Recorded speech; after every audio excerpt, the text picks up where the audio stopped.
ओम साई राम। शिरडी साई बाबा सत्संग में आपका स्वागत है। पिछले 2 एपिसोड्स में हम बाबा द्वारा अपने भक्तों को उनकी समझ और ज्ञान के लिए सुझाए गए 10 पवित्र ग्रंथों के बारे में देखे थे। आइए इस एपिसोड में बाबा द्वारा अपने भक्तों को सुझाए गए कुछ और पवित्र ग्रंथों के बारे में जानें।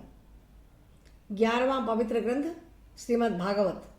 बाबा ने विजयानंद जी को श्रीमद् भागवत और श्री राम विजय पढ़ने का निर्देश दिया था। श्री साई सच्चरित्र के अध्याय 31 में इसका उल्लेख है। एक बार चेन्नई के एक सन्यासी विजयानंद ने अपने मानस सरोवर के तीर्थ यात्रा के दौरान शिरडी में रुके थे। उन्होंने उस समय मानस सरोवर यात्रा की कठिनाइयों के बारे में निराशाजनक समाचार सुना था और निराश महसूस किया था। इसलिए वे अपनी मानस सरोवर यात्रा रद्द करके इसके बजाय शिरडी में बाबा का दर्शन करने का फैसला किया था।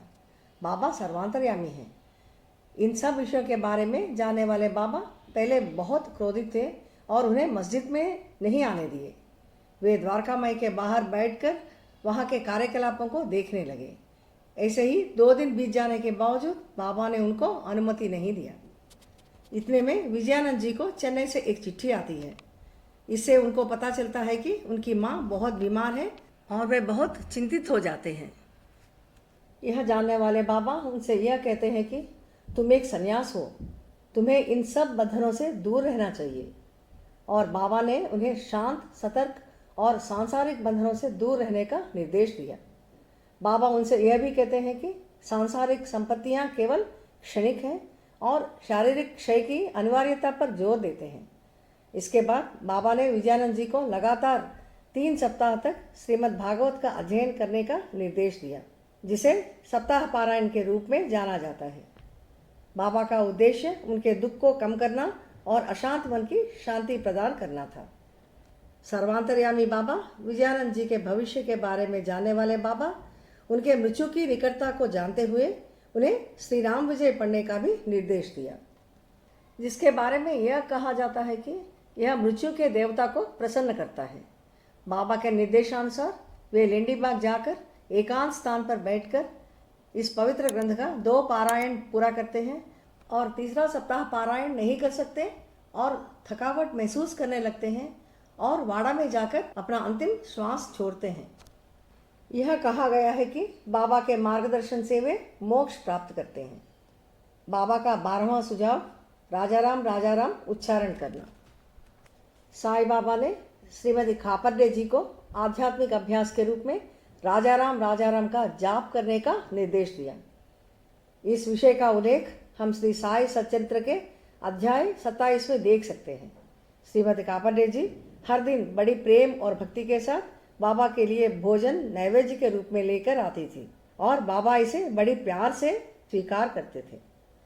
एक दिन बाबा को भोजन अर्पित करने के बाद वह उनके पैरों को मालिश कर रही थी। तब बाबा ने उनके हाथों को बड़ी कोमलता से पकड़ते हुए उन्हें आहिस्ता राजा राम का जाप करने का निर्देश दिया। यह केवल एक आकस्मिक सुझाव नहीं था, बल्कि एक गहन आध्यात्मिक संचरण था, जिसे शक्तिपात के रूप में जाना जाता है, जहां गुरु शिष्य को आध्यात्मिक ऊर्जा पहुंचाता है। यह घटना गुरु और शिष्य के बीच गहरे आध्यात्मिक संबंध और पारस्परिक सेवा पर जोर देता है, जो उनकी गहन एकता और गुरु के मार्गदर्शन की परिवर्तनकारी शक्ति को दर्शाता है। 13वां ग्रंथ श्री राम विजय। साईं बाबा ने वाजे जी को श्री राम विजय पढ़ने का निर्देश दिया। इस संदर्भ का उल्लेख श्री साई सच्चरित्र के अध्याय 43 में किया गया है। जब बाबा का सांसारिक जीवन समाप्त होने वाला था, तब बाबा ने वाजे जी से श्री राम विजय को पढ़कर सुनाने के लिए कहा। वे पहला पठन एक हफ्ता में पढ़कर सुनाए थे। बाबा ने उन्हें और एक बार पढ़ने का कहा था। वे दूसरा पारायण दिन रात पढ़कर 3 दिन में पूरा करे थे। बाद में वे थक गए थे। यह जानते हुए बाबा ने उन्हें जाने के लिए कहा था। यहाँ यह बताया गया है कि बाबा का यह निर्देश हिंदू परंपरा को दर्शाता है, जहाँ अंतिम श्वास लेने वाले व्यक्ति को आध्यात्मिकता की तरफ उनकी ध्यान केंद्रित करने के लिए पवित्र ग्रंथ पढ़े जाते हैं, जिससे शांतिपूर्ण संक्रमण सुनिश्चित होता है। बाबा ने इस अभ्यास का उपयोग दूसरों के लिए एक उदाहरण स्थापित करने के लिए किया। 4वां ग्रंथ श्री साई सच्चरित्र। गोविंद रघुनाथ दाभोलकर, जिन्हें हेमंत पंत के नाम से जाना जाता है, साईं बाबा की गहन शिक्षाओं और दिव्य उपस्थिति का अनुभव करने के बाद श्री साई सच्चरित्र लिखने के लिए प्रेरित हुए। श्री साई सच्चरित्र के अध्याय 2 के अनुसार हेमंत पंत जी को अपने अनुभवों और बाबा से जुड़ी चमत्कारी घटनाओं का दस्तावेजीकरण शुरू करने के लिए स्वयं साईं बाबा से स्वीकृति और प्रोत्साहन मिलता है। इस बातचीत के दौरान साईं बाबा ने हेमंत पंत जी को बताया कि उनकी लीलाओं और कहानियों के बारे में लिखने का कार्य अज्ञानता को दूर करने और उनके भक्तों के बीच आध्यात्मिक ज्ञान को सुगम बनाने का काम करेगा। बाबा ने उन्हें आश्वासन दिया कि वे व्यक्तिगत रूप से लेखन प्रक्रिया का देखरेख और मार्गदर्शन करेंगे, जिससे कार्य की सफलता और आध्यात्मिक प्रभाव सुनिश्चित होगा।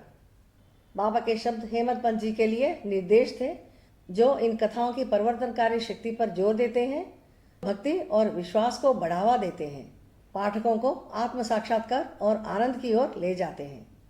साईं बाबा के आशीर्वाद और आश्वासन से प्रेरित होकर हेमंत पंत जी को कर्तव्य और दिव्य उद्देश्य की गहरी भावना महसूस हुई। उन्होंने इस विश्वास के साथ कार्य किया कि वे साईं बाबा की इच्छा के एक साधन मात्र हैं, जिन्हें बाबा की शिक्षाओं और चमत्कारी कार्यों को फैलाने के लिए चुना गया है। यह दिव्य समर्थन महत्वपूर्ण था, जिसने हेमंत पंत जी को न केवल प्रेरणा दिया, बल्कि इस आध्यात्मिक रूप से महत्वपूर्ण परियोजना को आगे बढ़ाने का आत्मविश्वास भी दिया, जिससे साईं बाबा की शिक्षाओं की स्थायी विरासत में योगदान मिला। 15वां बाबा की अनुमोदित कृति श्री साईनाथ स्तवन मंजरी।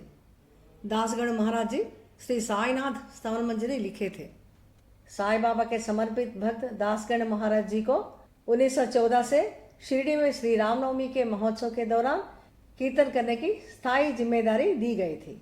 इस विषय के बारे में श्री साई सच्चरित्र के अध्याय 6 और 15 में विस्तार से बताया गया है। साईं बाबा ने अपनी शिक्षाओं को फैलाने का काम दासगण महाराज जी को सौंपा था। अपनी भक्ति को स्पष्ट करते हुए दासगण महाराज जी ने 9 सितंबर 1918 को गणेश चतुर्थी के दौरान महेश्वर में नर्मदा नदी के तट पर मराठी में इस पावन कृति श्री साईनाथ स्तवन मंजरी लिखा था। इस रचना में 52 स्तोत्र हैं, जो साईं बाबा की महिमा, शिक्षाओं और चमत्कारों का वर्णन करते हैं। इस रचना का पहली बार बाबा की महासमाधि के कुछ दिन पहले द्वारकामाई में साईं बाबा के सामने पाठ किया गया था। यह पाठ बाबा के चरणों में समर्पित एक भेंट थी और ध्यान से इसे सुनने के बाद बाबा ने सहमति से सिर हिलाया, स्तवन मंजरी को पवित्र किया और इसकी आध्यात्मिक शक्ति और वादों की प्रामाणिकता को रेखांकित किया। यह साईं बाबा द्वारा अपने भक्तों को दी जाने वाली विशिष्ट कृपा को उजागर करता है। यह जानकारी श्री साई सच्चरित्र और श्री साईनाथ स्तवन मंजरी से लिया गया है। साईं बाबा द्वारा सुझाए गए आध्यात्मिक ग्रंथों को पढ़ने से जीवन की समस्याओं और पारिवारिक खुशियों के लिए त्वरित आशीर्वाद मिलता है। वे पाठकों को भगवान के करीब महसूस करने में मदद करते हैं। आस्था और भक्ति के साथ ये ग्रंथ व्यक्तिगत विकास और आध्यात्मिक समझ में मदद करते हैं। वे साईं बाबा की शिक्षाओं और आशीर्वादों को साझा करते हैं, भक्तों को जीवन और उससे परे उनके आध्यात्मिक लक्ष्यों की ओर मार्गदर्शन करते हैं। मैं बाबा से प्रार्थना करती हूँ कि उनकी अपार कृपा हम सभी के ऊपर हमेशा बरसाती रहे। अगले एपिसोड में बाबा का एक और अद्भुत आशीर्वाद के साथ मिलते हैं। ओम साईं राम।